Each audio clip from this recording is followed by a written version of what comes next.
নির্বাচনে জিতে যেহেতু ক্ষমতায় কখনো তিনি যেতে পারবেন না, সেহেতু ডক্টর ইউনূস বরাবরই একটি অনির্বাচিত এবং দীর্ঘ সময় ক্ষমতা থাকার জন্য বিদেশিদের কাছে ধর্ণা দিতেন। এবারের জুলাই সন্ত্রাস তাকে সেই সুযোগ এনে দিয়েছে। কিন্তু দল হিসেবে বিএনপি কি করছে? তারা কেন তারেক রহমানকে দেশে ফেরানোর জন্য দুর্বার আন্দোলন করছে না?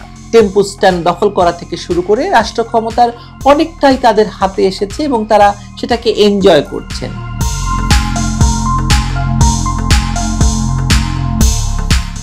বিএনপির রাজনীতি একটি বিস্ময়কর অবস্থানে দাঁড়িয়ে আছে এখন।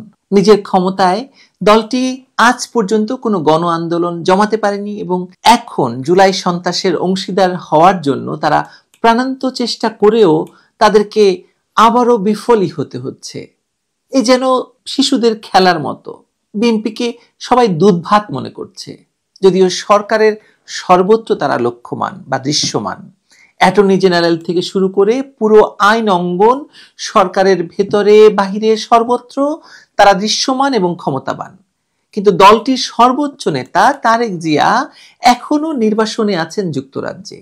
তিনি কারামুক্ত, সাজা মুক্তি পেলেও কেন তিনি দেশে ফিরছেন না তা নিয়ে নতুন করে বিস্ময় জাগছে রাজনৈতিক মহলে। প্রশ্ন তুলছেন অনেকেই, কিন্তু উত্তরটি পাওয়া যাচ্ছে না। বাংলাদেশের রাজনীতিতে তারেক রহমানের অনুপস্থিতি এক রহস্য, যা কোনো রাজনৈতিক থ্রিলারের চেয়ে কম নাটকীয় নয়।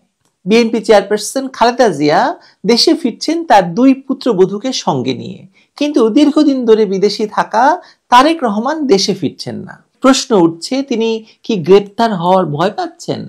অথচ বাস্তবতা হলো তার বিরুদ্ধে থাকা বেশিরভাগ মামলা প্রত্যাহার করা হয়েছে বা তিনি খালাস পেয়ে গেছেন। তাহলে কিসের ভয়?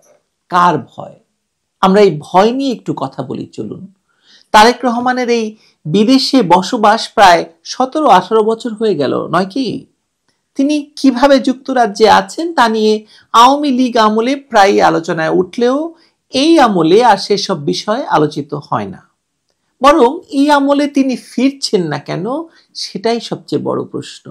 এই প্রশ্নের উত্তর খোঁজার জন্য আগে চলুন আমরা বাংলাদেশের বর্তমান রাজনৈতিক পরিস্থিতি এবং আন্তর্জাতিক মেরুকরণগুলোকে একটু দেখার চেষ্টা করি। বাংলাদেশ এখন এক অস্থির সময় পার করছে, যেটা আমরা সবসময় বলি, যেখানে ডক্টর ইউনূস সরকার দেশকে ক্রমাগত একটি যুদ্ধের দিকে ঠেলে দিচ্ছেন। একটাই উদ্দেশ্য, ক্ষমতাকে আরো দীর্ঘায়িত করা। নির্বাচনে জিতে যেহেতু ক্ষমতায় কখনো তিনি যেতে পারবেন না, সেহেতু ডক্টর ইউনূস বরাবরই একটি অনির্বাচিত এবং দীর্ঘ সময় ক্ষমতা থাকার জন্য বিদেশিদের কাছে ধর্ণা দিতেন। এবারের জুলাই সন্ত্রাস তাকে সেই সুযোগ এনে দিয়েছে। জুলাই সন্ত্রাসে পুলিশ বাহিনীর উল্লেখযোগ্য অংশ নিশ্চিহ্ন হয়ে যায়, থানা লুট হয়, অস্ত্র ছিনতাই হয়, আর রাষ্ট্রযন্ত্র কার্যত পঙ্গু হয়ে পড়ে। ইউনূস সরকার নিজের অবস্থানকে শক্ত করার জন্য দিনে দিনে চরম ফ্যাসিবাদী এবং নিপীড়নবাদী হয়ে উঠেছে। আসলে এই পরিস্থিতিতে তারেক রহমানের দেশে না ফেরার সিদ্ধান্ত তো নানা প্রশ্নের জন্ম দেবেই। এমনিতেই বিএনপির অভ্যন্তরে এবং জোটের মধ্যে একটি স্পষ্ট বিভাজন তৈরি হয়েছে, যেখানে এক পক্ষ চাইছে আগ্রাসী আন্দোলন, আর এক পক্ষ চাইছে ইউনূস সরকারের সঙ্গে ক্ষমতার ভাগাভাগি। টেম্পো স্ট্যান্ড দখল করা থেকে শুরু করে রাষ্ট্র ক্ষমতার অনেকটাই তাদের হাতে এসেছে এবং তারা সেটাকে এনজয় করছেন। কেন তারা তাহলে ইউনূস সরকারকে ঝামেলা দেবে বলুন তো? বরং তারেক রহমান বিদেশে থাকলেই তো তাদের জন্য ভালো, মানে এই পক্ষটির জন্য। তারেক রহমান বিহীন বিএনপির ভাঙাচোরা নেতৃত্ব দেশের ভেতর বড় কোনো আন্দোলন জমাতে যে পারবে না, সেটা তো বলাই বাহুল্য। বেগম খালেদা জিয়া তার এই অসুস্থ শরীরে কতটা কি করবেন সেটা আগামী কয়েক মাসে বা কয়েক সপ্তাহে স্পষ্ট হবে। উনি দেশে ফিরলেই সেটা আমরা বুঝতে পারবো। আল জাজিরাকে দেওয়া ডক্টর ইউনূসের সাম্প্রতিক সাক্ষাৎকারে তিনি নির্বাচন না দেওয়ার সিদ্ধান্ত স্পষ্ট করেছেন।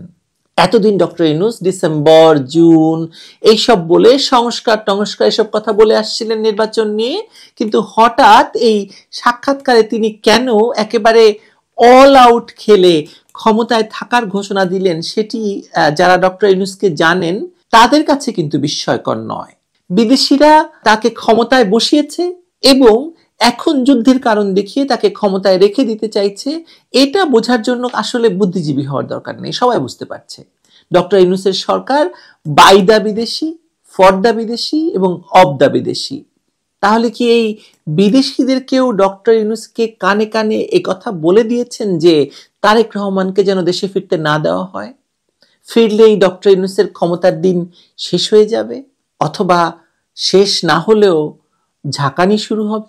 তারেক রহমানের সাম্প্রতিক বক্তৃতায় যখন তিনি বলেন বিদেশি শক্তিকে মদদ দেওয়া বন্ধ করতে হবে এবং মিয়ানমারকে করিডোর দেবে কেবল নির্বাচিত সরকার, তখন তা নিছক জাতীয়তাবাদী স্লোগান কিন্তু মনে হয় না, বরং এক স্পষ্ট রাজনৈতিক ইঙ্গিত এর থেকে আমরা পাই। প্রশ্ন হলো, এই ইঙ্গিত কার দিকে তাক করেছেন তারেক রহমান? তার মানে এই বিদেশি শক্তি আসলে কারা? যুক্তরাষ্ট্র সাম্প্রতিক বছরগুলোতে বাংলাদেশ নিয়ে কড়া অবস্থান নিয়েছে, বিশেষ করে মানবাধিকার এবং গণতন্ত্র ইস্যুতে। শেখ হাসিনার বিরুদ্ধে এ দুটি অস্ত্র তারা বহুভাবে প্রয়োগ করেছেন, নিষেধাজ্ঞা দিয়েছেন।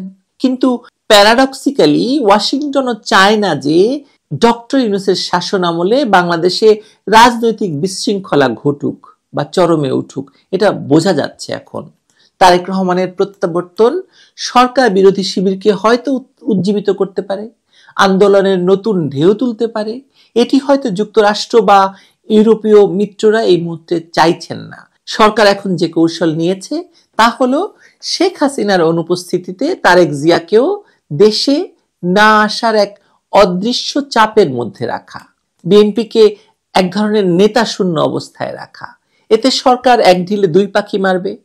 একদিকে আন্দোলন ভিত্তিক রাজনীতিকে দুর্বল করে দেবে, অন্যদিকে বিএনপির নেতৃত্বকে আটকে রাখা যাবে। কিছুদিন আগেই এক ভিডিওতে বলেছিলাম যে ইউনূস সরকারকে বিদায় করার কর্মটি বিএনপি একা করতে পারবে না। এই কথাটি বা এই দাবিটি যে এত তাড়াতাড়ি আরো স্পষ্ট হবে সেটি আমি নিজেও মনে করিনি, কিন্তু ঘটনা তো আসলে তাই। তারেক রহমানের দেশে ফিরে না আসাটা এখনো ইঙ্গিত দিচ্ছে যে, বা এখন এই ইঙ্গিত দিচ্ছে যে তিনি এখনো আসলে একজন নির্বাসিত রাজনৈতিক আসামি, যার নাম থেকে মামলা উঠে গেলেও সেটা এক ধরনের আইওয়াস কেবল। প্রকৃত অর্থে তিনি এখনো বিদেশে নির্বাসিতই। কিন্তু একটি প্রশ্ন দিয়েই আজ শেষ করি। ডক্টর ইউনূস ও তার সরকারে থাকা লোকজন না হয় ক্ষমতার স্বাদ দীর্ঘায়িত করতে তারেক রহমানকে দেশে ফেরানোটা যুক্তিযুক্ত মনে করছেন না বা তারা ঠেকিয়ে রাখছেন, কিন্তু দল হিসেবে বিএনপি কি করছে? তারা কেন তারেক রহমানকে দেশে ফেরানোর জন্য দুর্বার আন্দোলন করছে না? তার মানে আওয়ামী লীগ আমলেও বিএনপির যে রাজনৈতিক অধিকার ছিল ডক্টর ইউনূসের আমলে সেটুকুও অবশিষ্ট নেই, নাকি কোনো ধরনের গণ আন্দোলন বিএনপির ডিএনএতেই নেই? আপনার কি মনে হয় বলেন তো? জানিয়েন কমেন্টে। ভালো থাকেন।